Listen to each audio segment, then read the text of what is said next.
Hello. Hello, Dr. Jacob, I presume? Yes, Dr. Lindtner, how are you? Oh, what a coincidence. But can you hear me well? I can hear you well, and I suppose the same goes for you. Yes. Yes, it couldn't be better, could it? Okay, good. Good. I didn't wake you up, Dr. Jacob. No, no, no. Almost. Almost. Yes. What time is it locally? It's going to be 9 now. It's going to be 9. And you're Yeah. doing well? You're thriving in your new... Fairly well, fairly Fairly well. well. Yes, Dr. Jacob. So now you're on Radio Lindtner, and I suppose my son will edit if there are any mistakes and Right, so right. on. And well, let me then formally say welcome to Denmark once again, Thank you very much. in voice, not in person. You were here in 2011. I've just been repeating my history.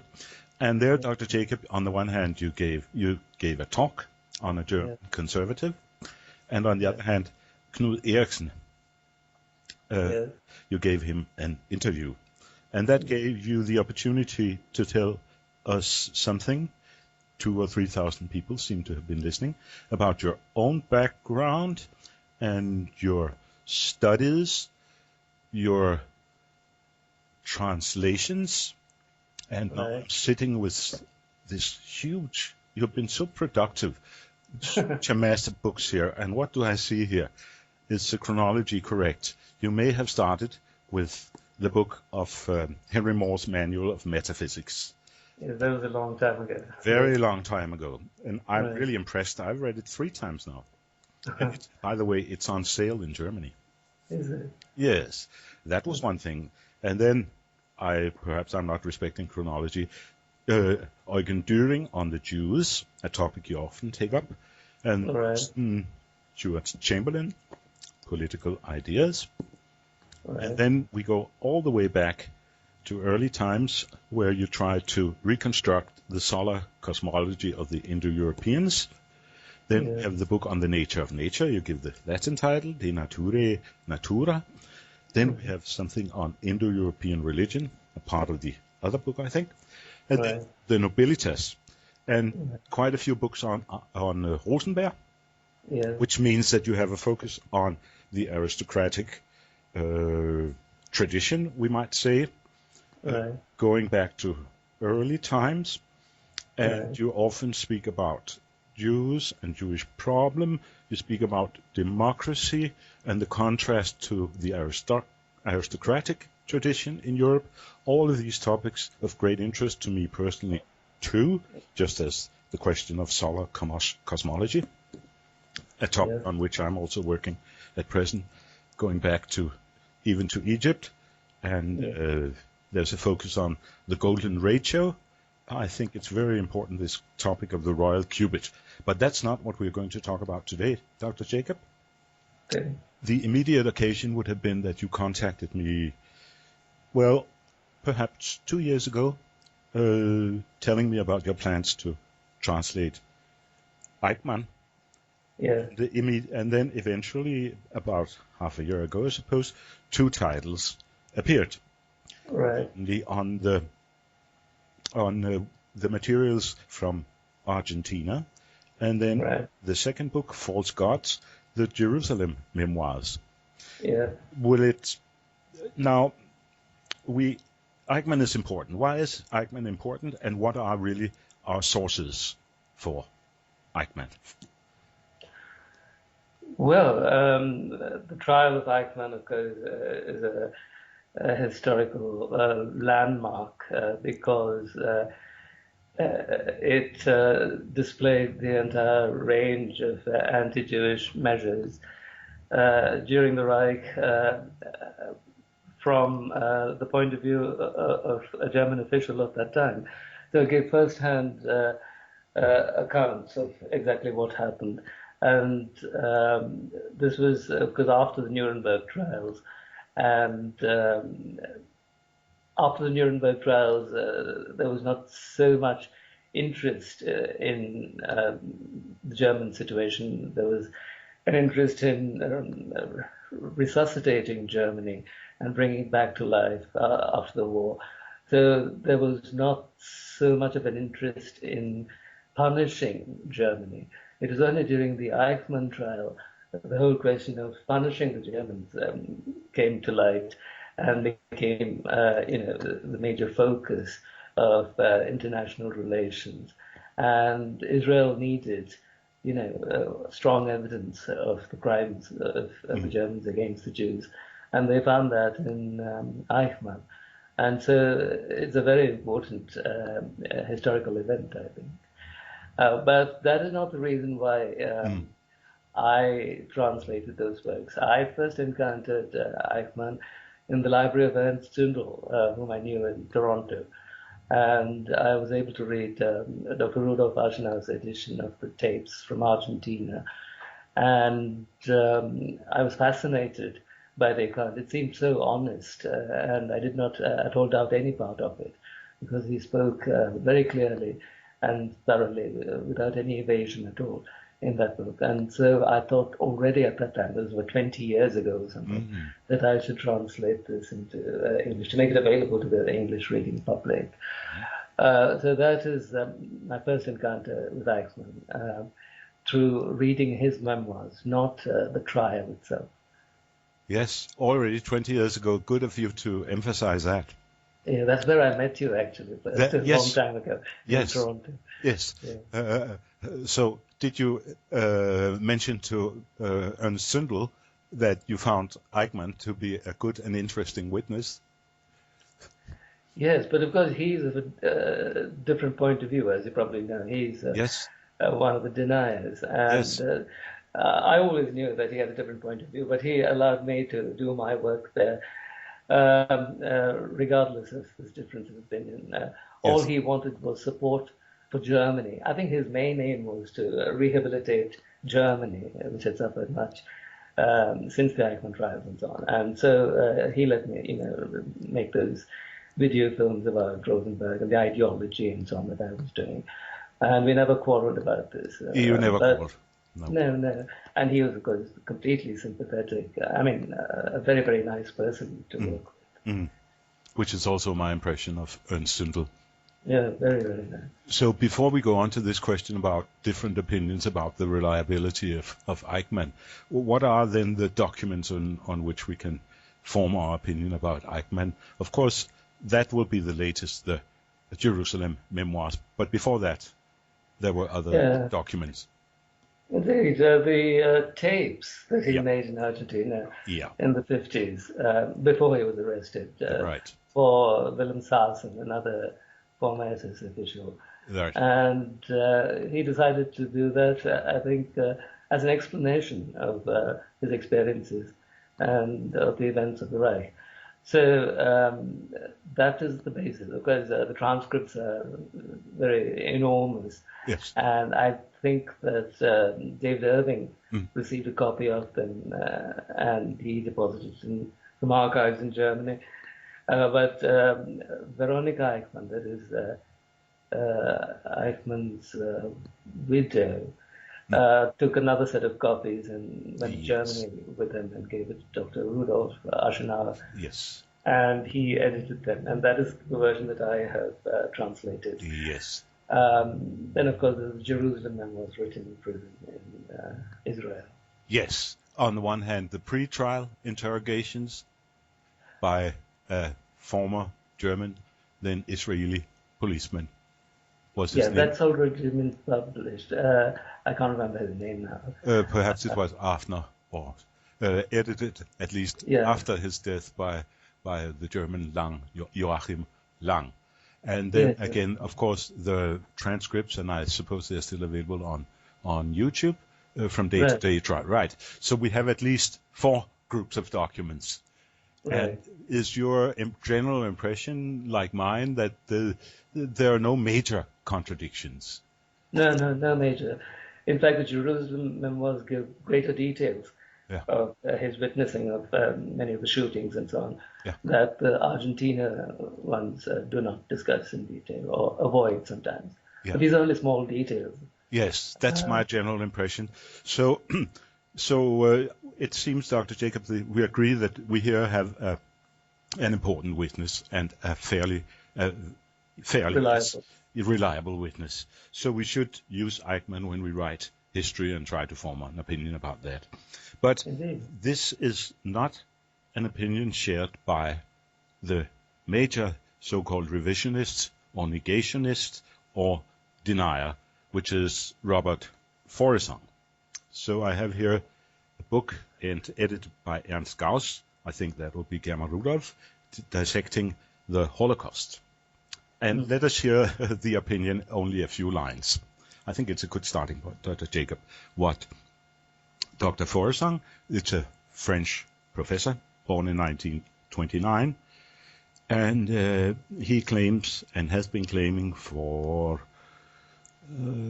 almost decades. 40 years, yes, decades, yes, certainly for decades, that the Holocaust did not take place.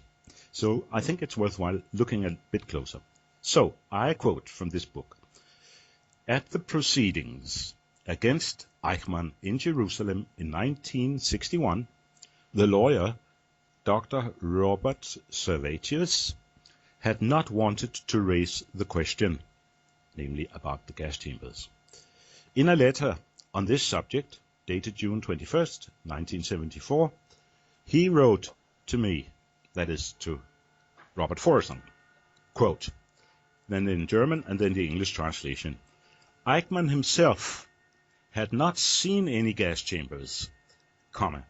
The question was not discussed, but neither did he raise the issue or of their existence." This is then a direct quote from Dr. Servatius, the lawyer, Eichmann's lawyer. And then Faurisson adds in a note, and that's important: "While waiting for his trial in Jerusalem," this is Faurisson speaking, "Eichmann, in his cell, was fed like a Christmas goose.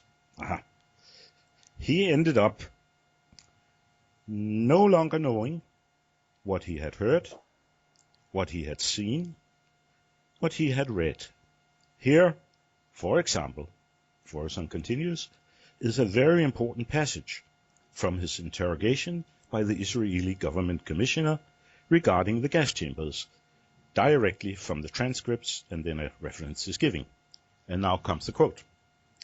The commissioner: Did you talk with Höss, that was the commandant in Auschwitz, about the number of Jews who were exterminated at Auschwitz? Eichmann's answer: No, never. He told me that he had built new buildings and that he could put to death 10,000 Jews each day. I do remember something like that. I do not know whether I can only be imagining that today, but I do not believe I am imagining it. I cannot recall exactly when and how he told me what and the location where he could where this could be. Perhaps I read it, and perhaps I am now imagining what I had read, I had heard from him. That is also possible. So Faurisson concludes that Eichmann simply cannot distinguish between what he experienced and what he later on imagined, perhaps under the influence of books or other external sources, which means Eichmann, we can discard him as a witness. That is the position of Faurisson. And some people, I think, would be persuaded by that sort of argument. How would we want to respond to this, Dr. Jacob? Well, first of all, the question of gassing is not so controversial. Eichmann repeats the term gassing constantly in his Jerusalem memoirs, and there's no doubt at all. For instance, on page 86 of the Jerusalem memoirs, he says, I saw him in the uniform of an officer of regular police, and during the trial, my defense counsel showed me a photograph which represented him as an SS Sturmbannführer who conducted the killings through gassing in Globocnik's jurisdiction, and so on. In Kulm also, the Gauleiter and Reichel is personally connected to this matter. He corresponded on this with Himmler. Bortmann, the director of the Kulm Gassing Center, likewise came from the euthanasia staff of Braque That's and so right. on. This is taken for granted. Yes. This was just an extension of the euthanasia Mm, program, mm. G4.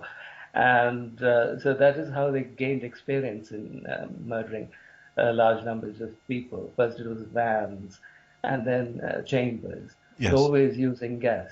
that's right. Yeah. Uh, all right. I suppose if I were to take the party of the devil, in this case, Professor Forrestal, I would say yes, but these are things that Eichmann read in books later on, and he could, in fact, Forrestal, point to a picture of Eichmann in his cell in Jerusalem, where we do have these books reporting such events. So Eichmann, if Forrestal was here, he would probably say, there you go. What you're arguing just goes to show that he was fed like a Christmas goose.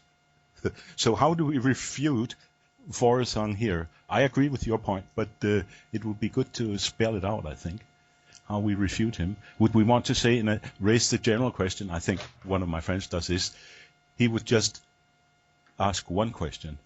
What was the Jewish policy? What was Hitler's policy towards the Jews, say from 1941?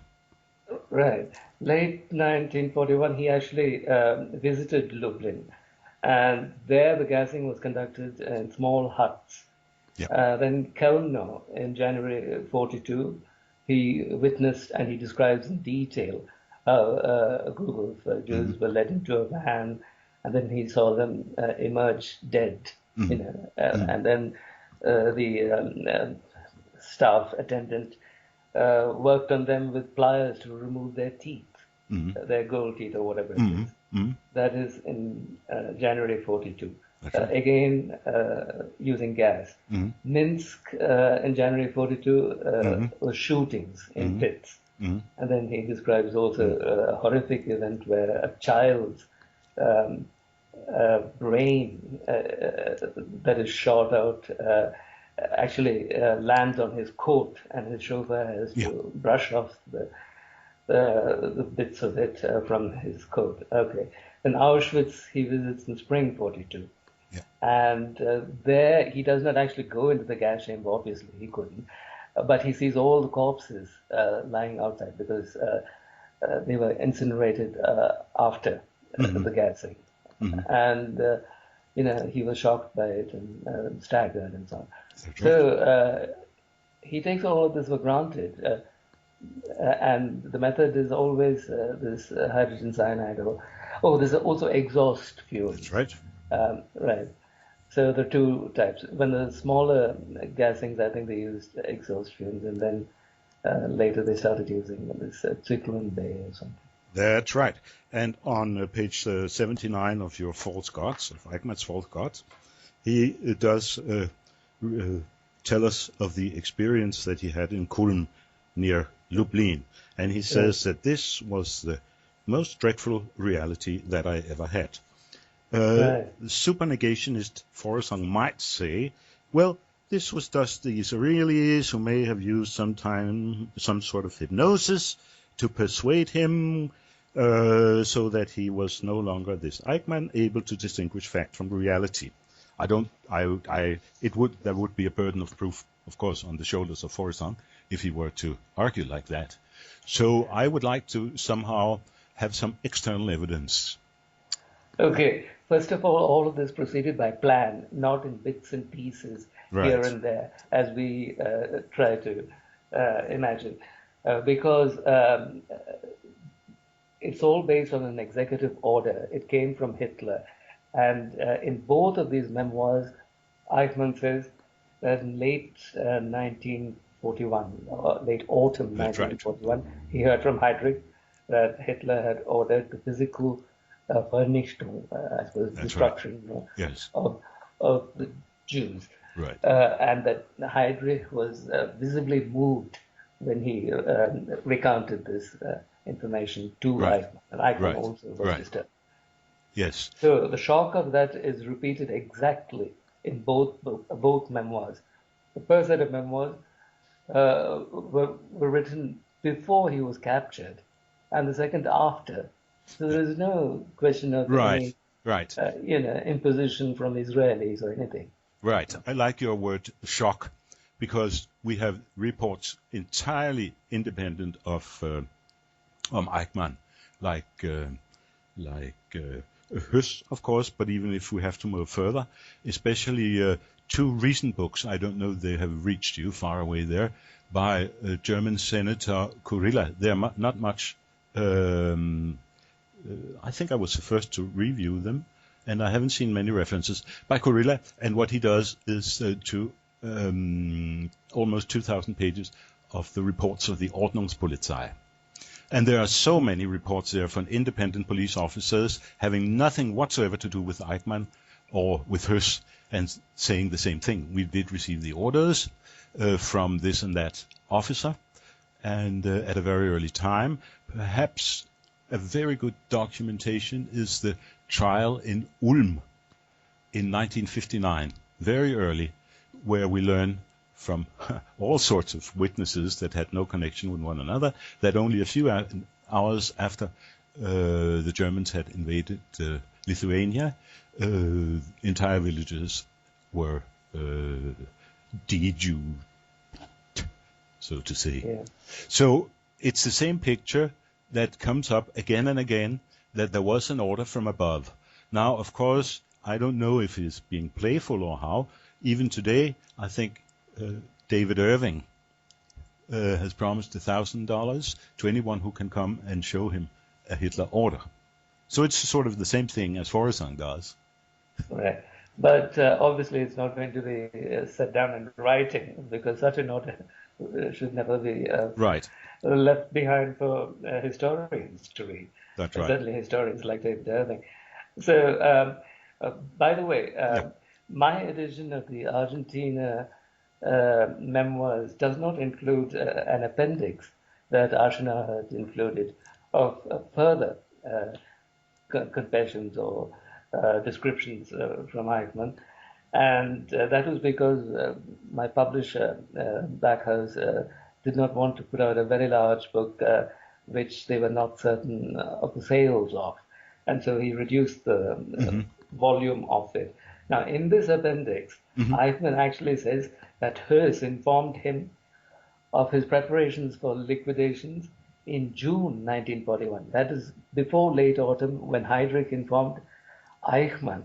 That's that right. means Höss in Auschwitz had already got the orders directly from Himmler before that. And June 1941 is rather significant, I think, and Eichmann also thinks it is, because that is shortly after the publication of Theodor Kaufmann's book, Germany Must Perish. And this is a very sharp provocation to the Germans, because it says Germans should be eliminated through sterilization and this and that. And Hitler is not going to sit back and laugh at this. He was a very, very sensitive person. So already he must have taken the decision earlier, yes. I think, in 1941. Yes, that's also my feeling. My feeling is, in fact, that from the very earliest time, Hitler would have said to himself, if there comes a good opportunity to do so, we'll do so. Right. But of course, that's just my feeling. And then it was a good opportunity. Many remarks. Now we can do it in the shadows of the war. Nobody will really notice. But somebody did notice. And the other very important argument, you know very well, of Forresang is no holes, no Holocaust. That refers to the fact that it's difficult to establish these holes in the so-called gas chambers and Auschwitz. And I do admit that there are some obscure points there. On the other hand... The physical buildings, you mean? Yes, that's right. And how would we handle this question? Because I think we must be honest and say there are obscure points. And perhaps this is what a main point of his Tehran December 2006 talk, where Forresang calls it Victories of Revisionism. And very briefly what he did, I was present and listened. He listed quite a few, perhaps 20 names of well-known so-called Holocaust scholars. More or less all of them agreed that if you look at the situation now at Auschwitz here and now, it is a bit difficult to establish the existence of gas chambers. But then Forresang drew the conclusion, this means that there is no evidence. Of course, he cannot draw that conclusion, because even if there's no evidence right now, it doesn't mean that there was no evidence then. And then I would point to one thing that's very important, very important. Already in the beginning of 1942, orders were given from Müller, the boss of Eichmann, to responsible authorities in the East that all efforts should be made with priority to destroy all traces. The dangerous situation was that the Russians had found some of these mass graves that would be very incriminating to so that means that if my argument would be, if the German SS, yes, it would be the SS here, had been ordered to destroy all physical evidence, the Germans would have been able to do so. And that would be the reason that we cannot just jump down to Auschwitz today and say, here's the proof. That would be my argument. Indeed, I think it's a clear one, because from autumn 1942 until the summer of 1944, they were destroying all the evidence, graves and burnings and this and that. That's and at the end of the war, obviously, they must have destroyed many of the buildings of Auschwitz too. I've never been there. I don't know what the state of it is now, whether it's been reconstructed or what, but none of this can be taken into account to prove either the existence or non-existence of gas chambers or anything, I agree. Because these are like ruins. Yes. I imagine. I agree. So the logical flaw of Forresong is this, that something like, I do not see this now, and then he concludes. Therefore, it was not to be seen then. Well, he has no imagination, I think.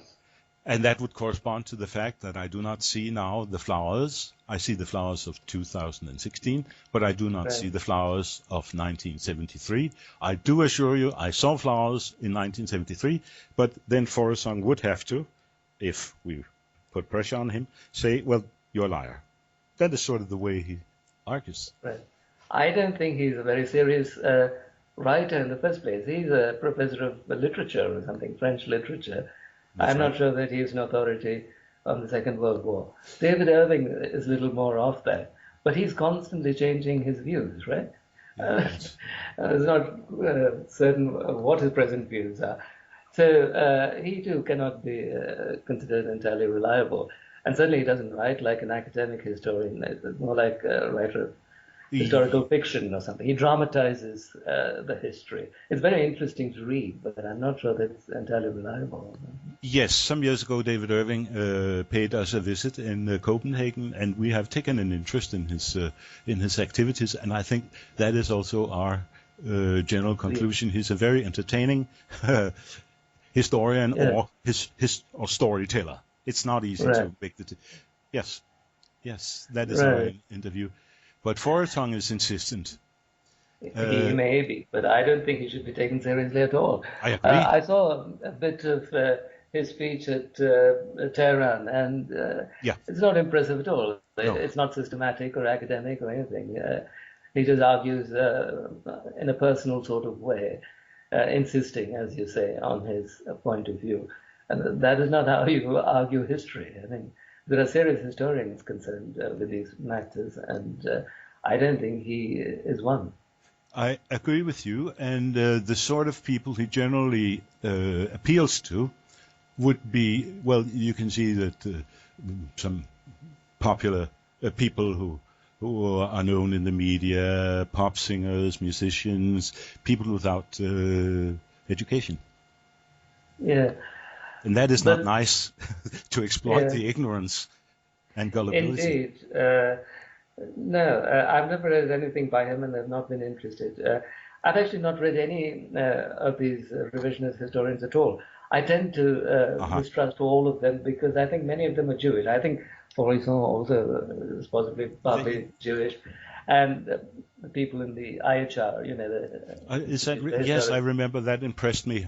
It almost shocked me, Dr. Jacob, when you told me this when you were here. And yes, they're all how can we decide?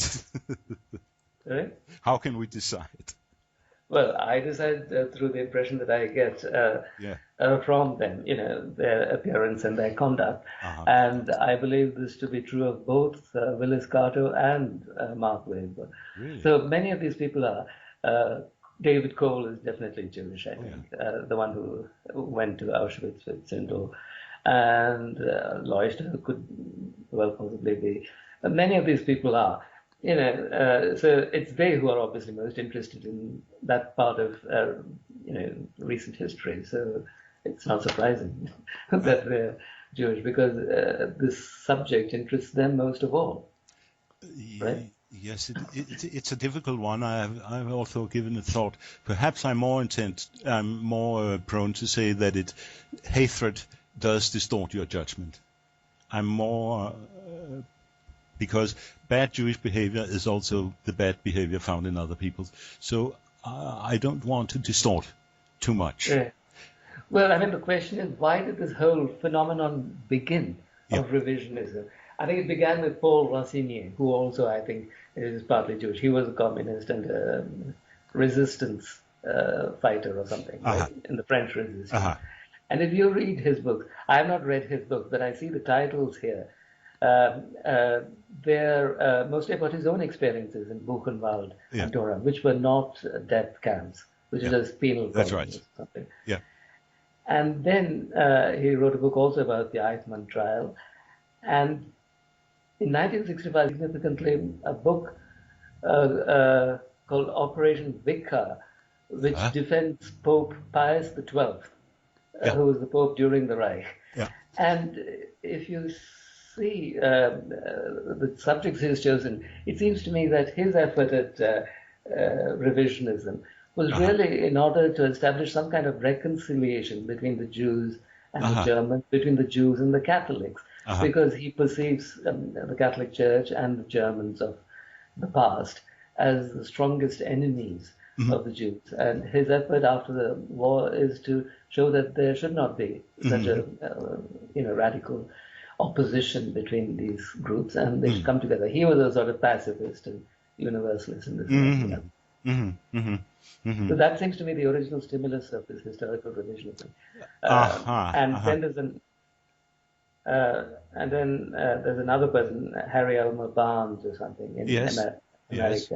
He was actually a historian of the First World War and the Second World War. And his motivation was that he noticed that the Allied forces were always blaming Germany for atrocities and so on, even during the First World War. And then he thought, well, maybe the Holocaust was also another such atrocity fabricated by the Allies. Yeah. His was just an effort to rehabilitate the Germans. Yes. Very sympathetic view, but not historically accurate. So Barnes relied much on Racinier's account. And Racinier, as I've explained, may have been motivated by something quite different from what Faurisson is motivated by. Now the effort is to simply sustain this revisionist thesis as a kind of endless controversy with the Jews. And the Jews are benefiting from it by insisting on their point of view and building more Holocaust memorials. It would seem, yes, you're right. When we ask who really benefits from this, there's really a paradox that it's not the revisionists who benefit, but others. Right. So that's a contradiction. There would be other motivations. From my own experience, it was actually half or quarter Jewish woman who had her background was in Austria, and she had experienced various things and had come to the conviction that it was a lie, and she was so happy she cried when I first said yes, it seems to be somewhat of a myth. So what I want to say is that there are some people who are in good faith, especially elderly women like Ursula Haferbeck, I suppose. They're in good faith. So when this French professor comes and tells them, oh, you can be quiet, it didn't happen. You can be happy. So they are being misled. I would say also Sylvia Stolz, if you know her. Yes. There are some who are being misled, who are being exploited, whose naivete is being exploited. And that is not very sympathetic. Well, you see, what are we to say? The whole question of German-Jewish relations depends on the situation in the Reich. If you want to be a patriotic German, do you want to be a patriotic German like in the 19th century, or do you want to be a patriotic German like during the Reich? Because if you sympathize with National Socialism, you have to admit that you're anti-Jewish, because the whole of the Reich is from beginning to end an anti-Semitic movement, a very racialist movement, and particularly an anti-Jewish one. So you cannot deny that one way or the other. You know, right from the start, they kept records of every single Jew, and then they rounded them up and forced them to wear stars of David and this and that and the other. Who's going to question any of this? You know, the attitude cannot be falsified. This is a fact of it. Yeah, that's part of the either definition. You sympathize with the National Socialists and you say you're a neo-Nazi skinhead, or you have to denounce it completely. Yes. You know, in other words, you can't say you're a National Socialist or a neo-Nazi, but you're sympathetic to the Jews and you know, have no problem with them, because that was not how it was in the Reich. That's right. And we also want to emphasize that there are so many, quite a few, who perhaps think they are Nazis or neo-Nazis, but actually when you ask them about the details, they know next to nothing. Right. That is also a sad aspect of this story. Have we discussed the main issues here, or we might come back to them? You also expressed, you may not have been prepared for that, Dr. Jacob, but since you have some strong views on democracy, on nobilitas, on the perversion of, the negative influence of American society, and also perhaps you expressed yourself about Christianity, about religion, and about, I think, very, very important, higher education, universities. Are these things we want to take up, or do you want to consider them again, or? What, you mean some other topics? Yes, in a certain sense. I mean, here we have the false gods, and that is, they were written more than 50 years ago. Right. Why hasn't any traditional scholar presented them? Why was there not very much interest in this? Indeed, yes. That is a good question, isn't it? In Germany, it is on the index. Is it on the index?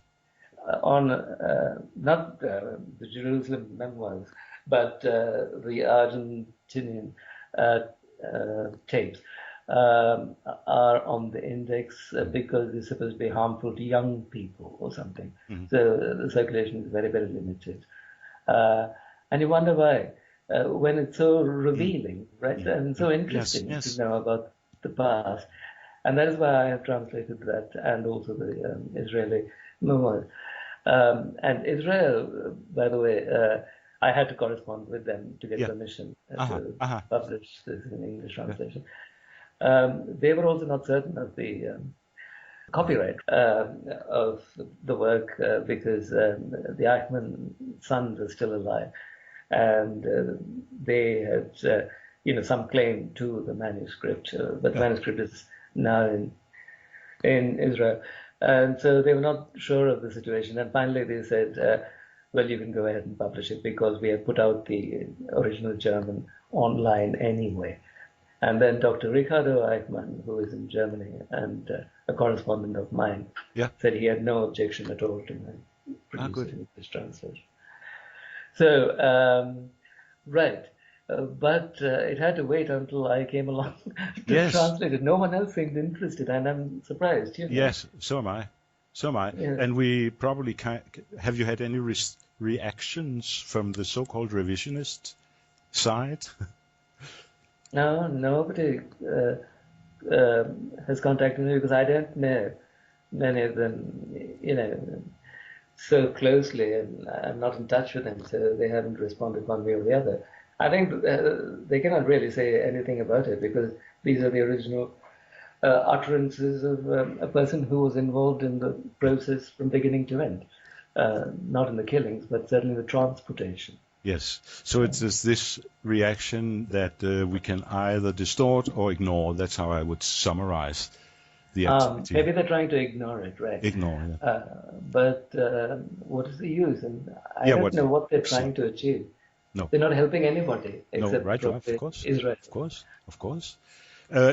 As a philosopher, Dr. Jacob, he says at the very end, that I saw Adolf Eichmann, and I prepare to describe it as a warning. Yes, as a warning. So, right. Is this? It seems. My impression was that this man is honest. This man is honest, and by the way, I think Eichmann is also partly Jewish. There is an interesting documentary about Eichmann by a German in Argentina called Gabriela Weber, and you should watch it. It's called Disinformation, and it's Gabi Weber, G-A-B-Y, short form for Gabriela Weber, W-E-B-E-R. And there she says she has done a lot of investigation into the Eichmann trial because Eichmann was in Buenos Aires. And she has discovered that Eichmann was actually in very, very close contact with Zionists. This is true also from Eichmann's own memoirs, that he was helping them in the last days to save, 10,000 Jews for I don't know, something, or 1 million Jews for 10,000 lorries or something. That exchange that was going on in Hungary.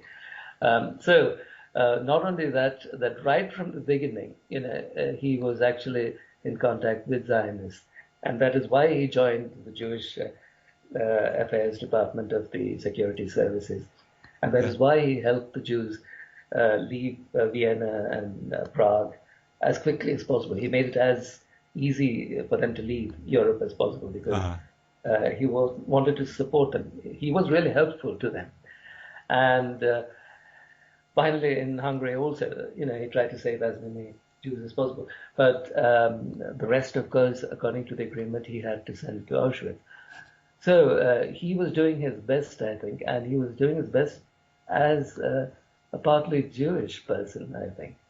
And she says that she has information about a Saul Lichtenstein, that is a Jew that Eichmann had taken the property of in 1936, and who later followed Eichmann in 1959 and was one of the first to identify him or locate him in Argentina and notify the Argentinian government first, not Israel or Mossad or anything, but Argentina, about his presence and get him out of Argentina.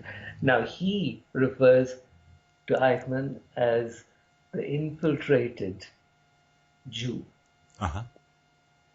That means through his personal contact with Eichmann in 1936, he had discovered already that Eichmann was really somehow Jewish or connected with Zionist forces.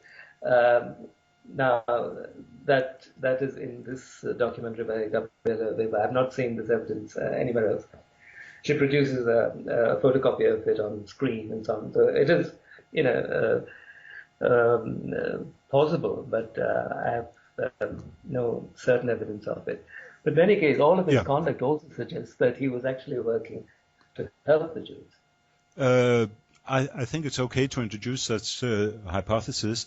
On the other hand, what strikes me when reading Eichmann and Höss and virtually all these Einsatzgruppen officers, especially, there's some good recent works on the Einsatzgruppen. This is order. An order is an order. But one of the Israeli judges poses a very good question to Eichmann. Didn't you feel that there is a sort of conflict between an order and then your moral conscience?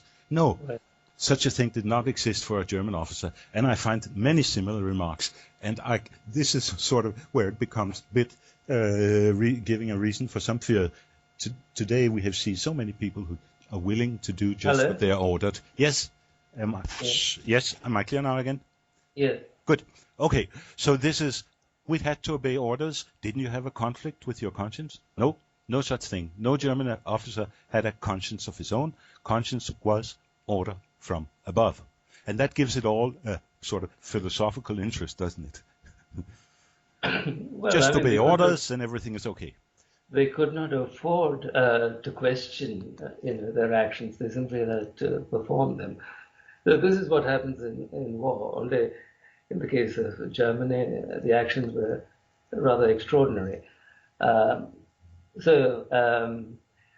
right, he says that he lost interest in working with the Reich very early on. Once emigration was stopped, he was helping the Jews originally emigrate, you see, through these centers that he established in Vienna and Prague and later Berlin, as fast as possible. And once the order came in 1941 to stop emigration, then he became desperate and he really lost all interest. And he simply continued to do his work as he had to, because he had to live.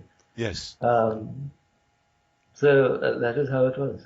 Yes, and that's what you constantly hear from these reports on the German police officers in the Ordnungspolizei and so on. We had to do our work. Order was an order. No question of questioning the order. Even Speer, very long ago, I think I read an interview, perhaps in Playboy magazine, don't tell, with Speer, where he also emphasized this was the main thing: forgot to ask your own conscience. And that is especially, I think it's fair to put this to the Germans, because they have a very, as you know very well, a long tradition of higher education, where they read the classics and where they learned to be decent people. And that's... right. About the question of guilt, Eichmann, of course, tackles this problem in his Jerusalem memoirs. The last part is a very philosophical discussion. How he read Kant and how he struggled with this question of his actions and so on. And he comes to a kind of conclusion where he's at peace with the world because he did what he could. Now, it is not true that the Germans were the only people involved in all these anti-Jewish measures and actions. That's true. In Slovakia, in Hungary, there were radical forces that actually conducted killings of their own. Mm-hmm. The Arrow Cross in Hungary, for instance, simply shot Jews when Germans even did not want to do that. And Himmler, by the way, another section that I did not have published in the Argentine memoirs is another appendix provided by Aschenauer of documents from the Reich, letters passed between various officials, Himmler and Eichmann, and not Himmler and Eichmann directly, but Himmler to other officials and Eichmann to other people and so on. And one of the letters is from Himmler, and he says that when they tried to shunt all the Jews to the east towards the Soviet occupied territories, they discovered that Russians were shooting at the Jews themselves because they did not like them. Mm-hmm. That is what Himmler says. So it's not as if only the Germans were guilty of these killings. Many people in the East were doing it of their own accord. Yes, for sure. For sure. Right. And you can even find statements by former NKVD officers saying that we might well agree with the German policy towards the Jews. And when you look at these NKVD officers, they look like German officers. Right. Not like Jews. Not like Jews. That's a myth about the Jewish being, well, of course, they were in the Bolshevik regime, of course, that's clear enough. But the officers, the NKVD officers behind Katyn and so on, they look like German officers, police officers. Policemen are the same all over the place. Right, and how could all these roundups of the Jews have taken place if there were not cooperation and collaboration throughout the continent? You know? Oh, yes. And here you have again one of Forreston's false arguments. He was interviewed in Tehran, and then he would say, well, it cannot have happened. It's impossible with this mass murders because, don't forget, the Einsatzgruppen, who's supposed to be responsible, correspondents of telegraphists, cooks, and all other sorts of people. So how can such a small group of several hundred people murder millions? Of course, he forgot again. he ignored and distorted because, as you say, there were a lot of local collaborators, and above all, and that's really new, the Ordnungspolizei. I would say that the Ordnungspolizei really, that was an eye-opener for me, these recent books on the order police. It was sort of like this, that policemen from Hamburg, from Hildesheim, from Bremen, and so on, then they were simply ordered in 1941 to go to the east and do some of the dirty jobs. Why do we not know so much about the Ordnungspolizei? Because they came back after the war and took up their old positions, and they would have no interest in looking too much into their own background. So apart from the systematic killings in the death camps, there were also these Einsatz killings and so on going on around. Of course. And that is the context. If we say, okay, the physical evidence in Auschwitz might be obscure, let's put it like that, then we certainly must insist, and this is where people really, old revisionists really get furious with me, then when I say, shouldn't we see things in a larger context? You already, Dr. Jacob, mentioned the T4 euthanasia and the shootings. Sure, because one of the advantages with the 4 camps in Poland, with the 4 camps, is that here you could get away with it without leaving too many traces, without having to make these mass graves and dig them up again and so on. There was continuation. And if you say that these camps did not exist, then you would somehow have to say, well, to begin with, it was okay with Hitler that the Jews were shot in the East, but then did he change his mind suddenly? Or how? It doesn't make sense. He still kept to his old policy. Right. This was continued until 1944 or something, when Himmler ordered the cessation of killings. But by that time, they had been killing for 3 years or something. That's a long time. And that is how the numbers add up to millions. Well, actually, when you think of it, it is quite extraordinary that this actually occurred. Because when Hitler began, he began with the Sturmabteilung, and that was a rowdy sort of gang that wanted to, break up all these Jewish businesses and smash their window panes and that sort of thing. And Hitler actually controlled them at the time. And then, of course, the SA completely lost force, and then the SS came. The SS came and did everything in a very systematic way. So when you consider that Hitler was actually somewhat gentle to the Jews at first, and then changed in their direction very sharply, it seems rather strange. This is David Irving's point, I think, because there are signs that Hitler was actually sympathetic or gentle to the Jews. And so he said this was his policy throughout. That is not true, because he did change in 1941. And what caused the change, is probably a matter of war and propaganda from America and so on and so forth. But whatever it is, there are signs that he actually controlled the SA in the rowdy movements against the Jews. And so it's very strange that later on he gave this order that actually, is more comprehensive than anything the SA might have wanted to do. Or just to keep a good image to the outside world. I would tend to think so, rather. The tabletop. Oh, you mean the early... in the early times, just to present Germany as a civilized society. Oh, that is possible also. Right, like Theresienstadt was established. That would be wise. Any wise politician would do that, and Stalin did the same thing. Pretended to be a very civilized person, which he certainly wasn't. Okay, that explains it then. Yes, and table talk is so full of hatred that it doesn't just come up. And this idea about the Weizmann and the Jews declaring war and so on, that's what he said. But then why were the killings stopped? Was that you took that topic up, Dr. Jacob, at the end of 44, change of policy, and that was taken by Himmler independently think of Hitler. Yes. Because he wanted to negotiate with the Allies. That's right. That must be, and in order to whitewash, if there was anything still to be whitewashed. There's a good parallel in Denmark, late 43, with Werner Best, who certainly had dipped his hands in blood very early, especially in Poland. Okay, but he let the Jews get away. Only explanation can be that he also anticipated that there might be unpleasant circumstances awaiting him after the war. I think that's a strong motive. Also, Himmler's Posen speech, isn't he being open to these SS officers, reminding them, no way back, boys? Yes. Yes, no. Right, and of course Hitler was very angry with Himmler for yes. conducting all these independent negotiations in the first place.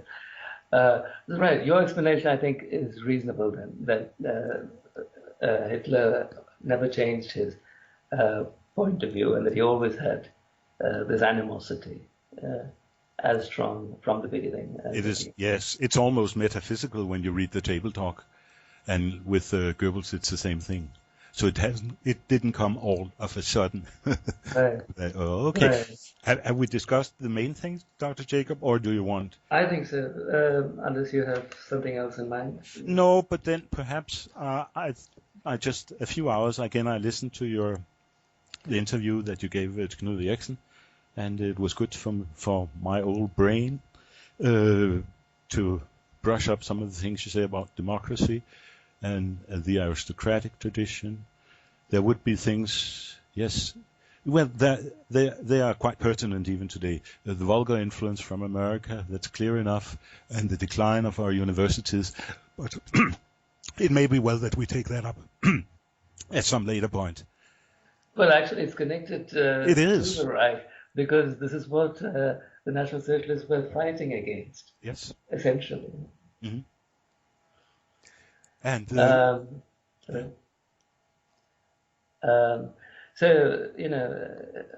all of my research is interconnected. yes. My interest in aristocracy and idealistic philosophy is connected also to the predominance of Jewish ways of thought in modern history. I have seen the continuity very clearly, and it's sort of how bad things are going. Just here in April, that's not a long time ago, Buddhist and Sanskrit studies were totally eliminated and banned from the University of Copenhagen, in spite of the fact that we have a wonderful tradition going back to 1820 or even earlier by Rasmus Rask. This is a very, very clear sign of how things are going very bad. And as they have more than 120 theologians who talk about a person who never existed and make a living by coming with obscure sayings. So there is a problem of higher education, to put it briefly. But perhaps we take that up at another time, the problem of higher education.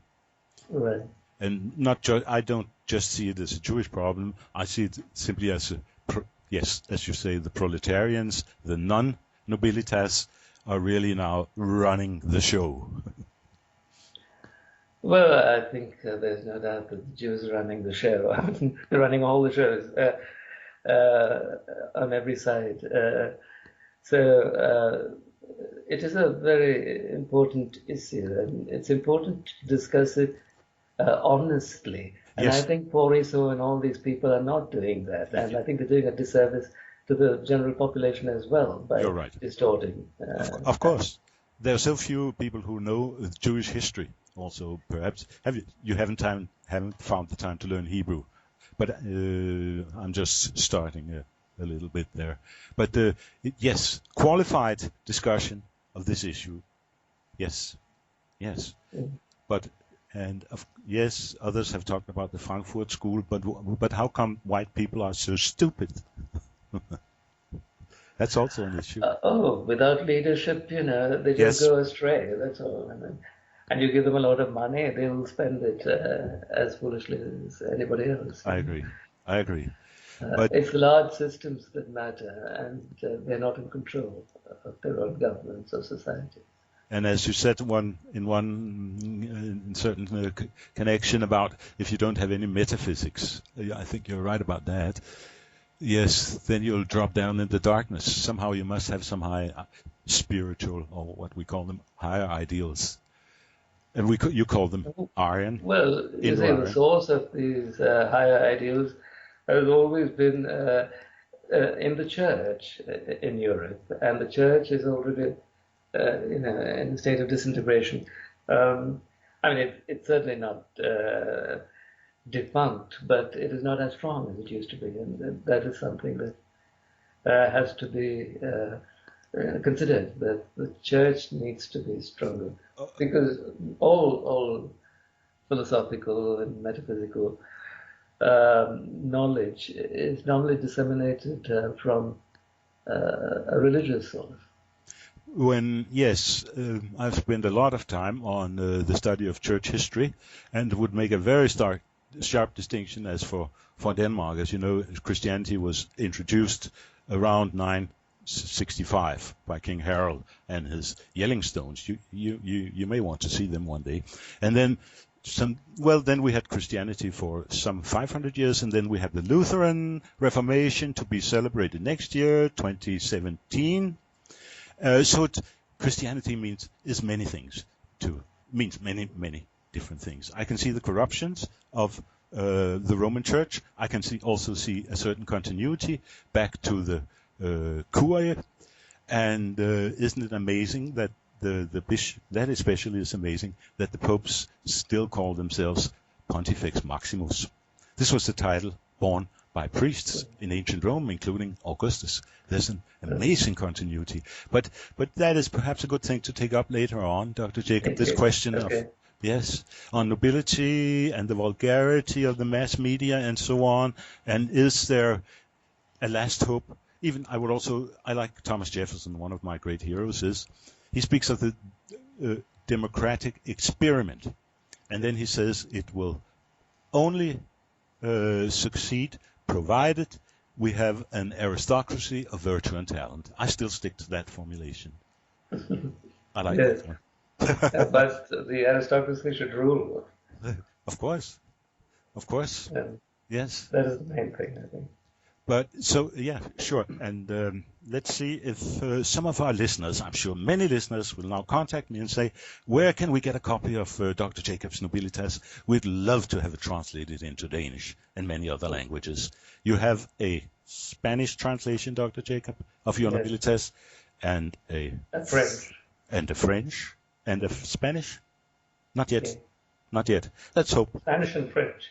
Okay, very good, Dr. Jacob. Thank you very much for joining us on Radio Lindtner, and I hope you can come back to us. Last time was 2011, and then 2016. Can we? Let's something like that. We should have time then to present our thoughts on democracy and so on in a mature fashion by then. Thank you very much, Dr. Jacob. Thank you very much, Dr.